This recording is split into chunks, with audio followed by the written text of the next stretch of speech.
Right, good afternoon everyone. It's lovely to see you all today. I know you've already had a very dynamic session this morning with Why Gender and Youth Matters in FoRB and Conflict. So it's great that you're here for this seminar. So what we'll end up doing is building upon the learning and the knowledge that we have bringing to everyone throughout the day. My name is Emma Dipper, and I am the convener for the Gender and FoRB Working Group for the UK FoRB Forum. So it's my pleasure to be working with many people, including Sam in this building, Sam Rushworth, who you met earlier. And I lead Gender and Religious Freedom, which is a stand outside that is networking for change. So by the word networking, we want to hear about multiple organisations. Hence, there's many papers and articles and academic papers on our stand from lots of organisations that are speaking today. So do make sure you go and pick them up as you will. We're going to look at gendered FoRB violations, okay? So it's looking at the lens of gender and how violations occur to men and women, and you'll hear that particularly from Helen Fisher, who gives a good balance of that. We're going to have four of us here today. Helen, who you met earlier in the opening plenary, so thanks for staying with us, Helen, not running away. We're going to have Gulalai Ismail, who is from Humanist International and was unable to come here in person, but we do have a film for her. If it goes slightly over, we will cut her a little bit short, but we're able to do that, so don't think something's going wrong. I'm just warning you about that. And then we've got two wonderful delegates who have come to join us today. We've got Shano Kwani, who will be speaking as well, and then we have Khalida, who's to your left, my right. So we're going to have quite a rich discussion. It's half an hour. It might be slightly shorter because of timing, but let's start, and I'm going to welcome Helen Fisher to come and join us. So thank you so much, Helen. Well, it's a delight to be speaking to you again after such a short time. Our session here is gendered FoRB violations. What does that mean? What does it look like? Well, I suppose all I'm going to do is give a little reminder of the way that there are gender differences in legislation regarding the rights of women and girls in countries relative to the rights of men and boys. At what age is it possible for a girl to get married in the UK, where we're sitting? Is it the same or different than that of a boy? Well, do you have to be older if you're a boy and younger if you're a girl? Imagine that if you live in the UK, if you live in North America, I think we find this a surprising concept. And yet, if a 12-year-old girl can be married, that is, but only a 16-year-old boy is eligible for marriage, that's a gendered child legislation, which is potentially harmful to the 12-year-old girl.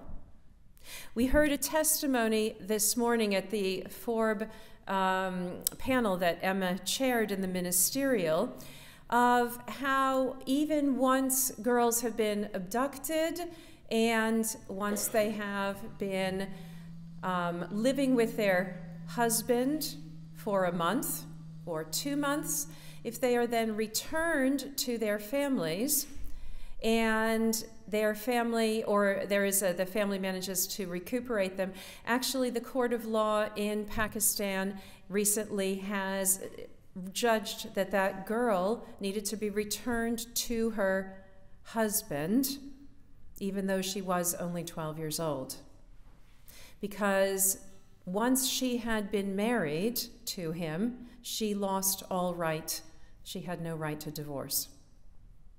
And we were given another case where girls were asked, would you like to go back to your husband? And we were told they were so traumatized and blackmailed, they said, yes, I will go back to my husband, abductor.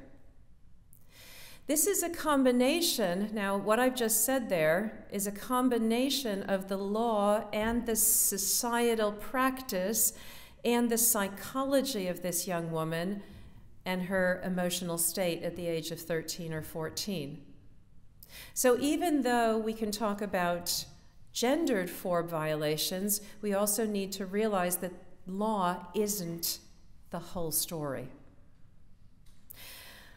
Child marriage laws, inheritance laws, interfaith marriage laws, child custody laws, lack of domestic abuse legislation, lack of recognition that there is such a thing as marital rape.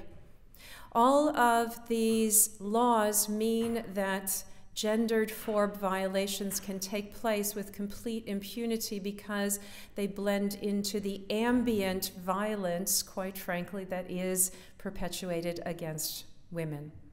And this can be carried out with a motivation of religious persecution. In addition to that, we have the fact that although a country may have signed international treaties, the country has not adopted it, or perhaps a particular region of the country has not adopted it, or they are simply not implementing it, or there's a system of parallel courts with personal laws, personal courts, family courts, which mean that this is not implemented because there is always a kind of loophole, even if these treaties have been signed. Something as simple as the fact that if a woman's voice is not equal to the voice of a man in court, it means that if she is attacked, she cannot give a testimony that is equal to a full adult human being's testimony. It requires two other women, or perhaps it requires a man to also give that testimony because her voice in those courts is not equal to one full adult voice, understood as a male voice. These can all be used in order to harm the whole religious community, but as I said before, they blend into the ambient inequalities and injustices that women and girls in the country face. So there we go, a little bit of groundwork. Thank you so much, Helen. Yes, that's such clarity she always brings, which we really appreciate. Ben, would you like to do your password? Is he here? Okay, we will, if someone could get Ben, and then why don't we have Khalida? Why don't you come and share first, and then thirdly we'll hear from Gulalai. Is that all right, Khalida? Yes. Khalida is from Sinjar in Iraq, and she's going to share with us now. Good afternoon, everyone. I'm Khalida from Iraq, and I recently graduated from the university where I studied nursing. And I'm here today to talk about the situation of women from the religious minority in Iraq. And I hope to promote the idea of freedom of religion or belief everywhere. I was born in 1999, and I do not remember too much of my childhood. But those things that never and impossible to forget, all wars and massacres that Yazidi community experienced, especially between 2003 and 2014, and even now, it's happening. I used to hear that we could not go to Mosul and those areas there were not Yazidis because we were in the risk of violence from killing and kidnapping the young girl. We were targeted because we were a religious minority, and groups like ISIS who they rejected or they didn't recognize our beliefs. Because of these experiences, freedom of religion or belief is something that I always strive for, and for everyone. After graduation from the high school, I was accepted in the university where there were only 3 people of my religious, me and 2 other girls, and the others all were Muslims. At that time, I decided to promote the idea of freedom or religion or belief by making new friends with the other religious who are not mine. Overall, my idea was so successful that when I decided to transfer from this university to another one, most of my doctors didn't want me to leave this university and go to another one. For example, I made one friend who were from the southern Iraq. Her name was Amina. And the first time when I met her, she was wearing the traditional Muslims abba, which I were a little bit afraid of her. And then she came toward me and welcomed me in the university because she knew that I'm not Muslim, because I wear the hijab. And we became friends, and until now we talking to each other. And in the first exam for me in the university, she helped me, and I get a good mark at. Thank her. And because of my experience, I know people from different religions and communities can befriend and accept each other. For us to achieve a great peace, we need to encourage people to learn about other religions and get to know each other, so we will not be afraid anymore. One way to do this is create inclusive religious education in schools, rather than just teaching about the Islam. We could teach about all religions, so we can reduce the prejudice and improve religion freedom for all. In Kurdistan, they started this already, and I can see the impact. It is much easier for non-Muslim women to walk around without hijab, without people asking questions, as they know about different religions. Now, we need to help this happen in the federal Iraq too. And there are already local organizations and communities working on this, but support of international communities would be helpful. And I hope to continue my work in peace building and promoting the freedom of religion or belief for every woman and everywhere. Thanks for listening to me.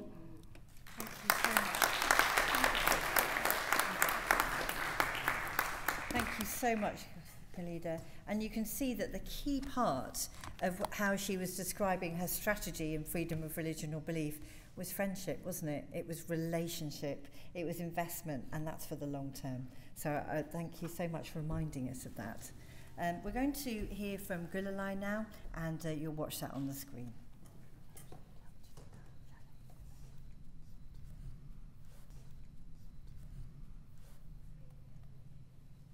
Hi, thank you Ministerial for providing me the opportunity to speak today. Today I will be speaking about why gender matters when it comes to investigating the violation of freedom of religion and belief.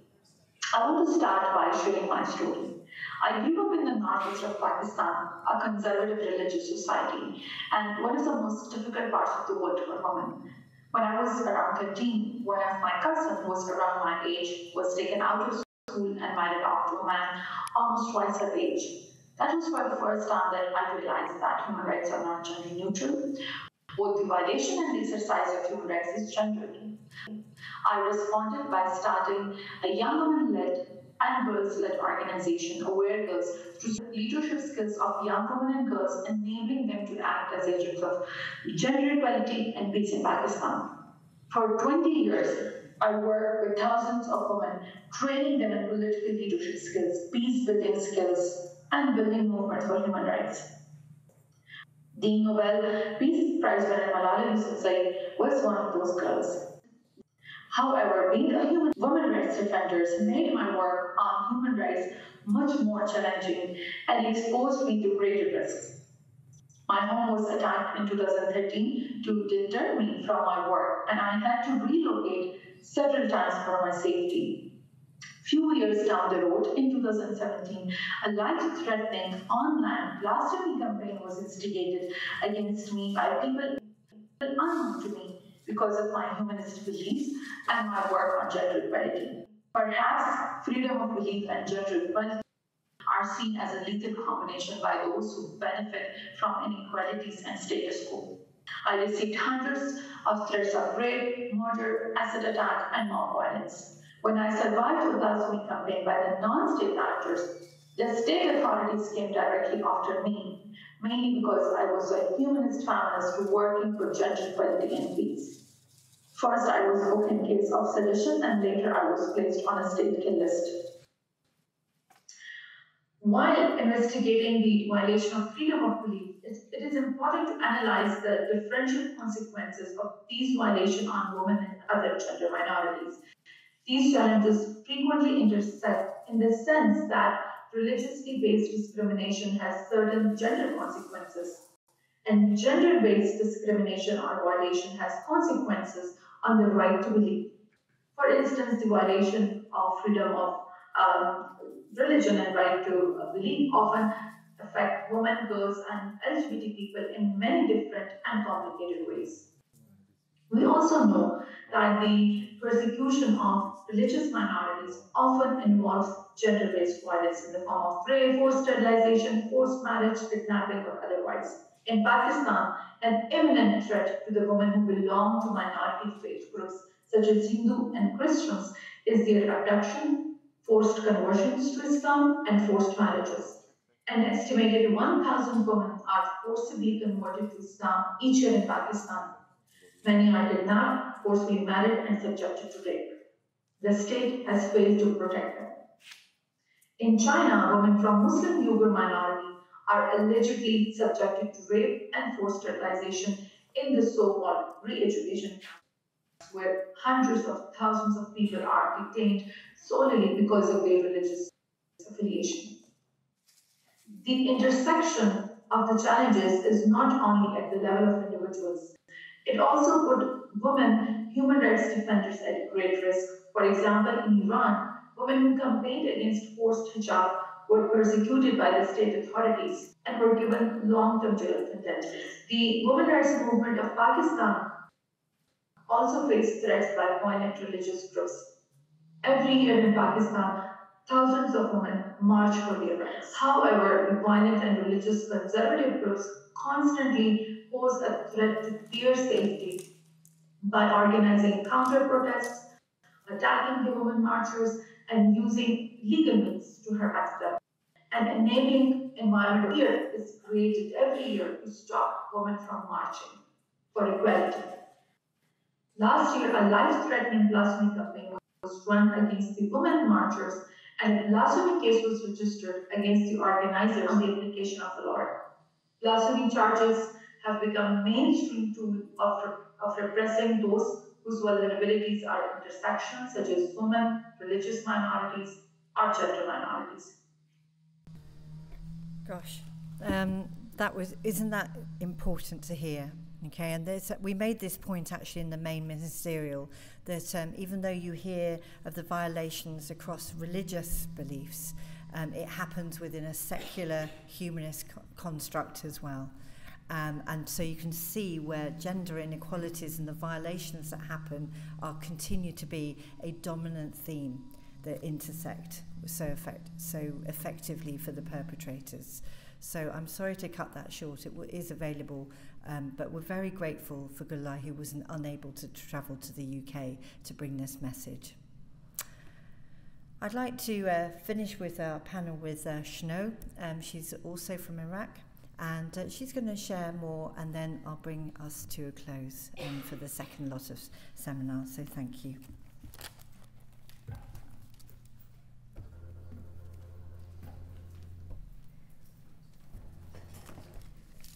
Hello everyone. Thank you so much for having me here today, to sharing our experience and knowledge, to learning from each other about the issue that have been topic in all the world. Thank you so much for the audience. Thank you for listening for us for today. So, according to the violation for women. For today, I'm interested to sharing the problems that happen in Iraq that's related to women and girls. So in Iraqi, maybe some of us not heard about that. Iraqi women and girls have been discriminated and violated for too long ago. So to discuss the role of women and girls in Iraqi society and what can be done to support them in decision-making spaces and society as a whole. To know more about why gender matters and why violence matters for women and girls in Iraq. In my country, Iraqi, policies, rules, and regulation maybe have reduced the role of women to participating in the decision-making process and in to raising their voice about the human rights. This issue is back to do not allow the women have a role in the society and have asking about their rights as a level of woman. Another challenge that faces women and girls is sectarian loyalties as well. One of the challenges that face women in the Iraqi, the sectarian loyalty and the religious division between political parties lead women and youth, especially youth, to take up arms through financial temptation. This is one of the challenges, and this is one of the causes that generate conflict and encourage violation and fighting. Another challenge is that facing women as well, extremism, religious practices have led to the tendency of many youth and women to hate religion and sometimes to hate atheists as well, with fear of showing these religious tendencies and considering that religion themselves are the causes of wars. Today, or let's say recently, all the persons that related to this issue trying to find a solution for that. So today is time to find a solution to these challenges that facing women and girls. So after Iraq signing on the CEDAW is the Convention of the Elimination of All Forms of Discrimination Against Women, and committing to the Resolution 1325 gave legitimacy to gender equality and women's empowerment. Another solution or another way to find a solution is supporting civil society organization to support women and youth to not being violated as more. So this is why to have support women, or this is why to have encourage the role of women and youth in the society to not being more as a violence people or as vulnerable people.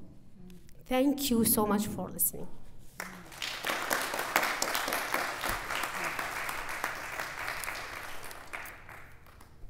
Thank you, all three of you here and Gulalai on the screen for that contribution. I think we've just got a couple of minutes left, and I'm so grateful, particularly for Shano and for Khalida, because you know this is raw, this is true, this is your lived experience, and I just want to acknowledge that. And it's costly to talk about, but I know that in you doing that, you're able to help change us, and therefore we can be change makers. And so for our last couple of minutes, you can talk to these ladies over lunch, you know, you can have a chat with them, but it's rare in a conference day to have some space, and that's what I want to give you. You've heard a lot, and I think sometimes just to pause to reflect is actually more effective than scrambling over some intelligent question that brings value to this panel, but I think actually could do with a pause. So why don't we have some quiet, just to acknowledge where we are with whatever faith or belief that we hold, whatever background or experience that we have. For some of us, this is very, very new, and for some of us, it's familiar. but sometimes we've forgotten to feel it. So why don't you have just a couple of minutes, and then I'll wrap us up and we'll go to the next seminar. Okay.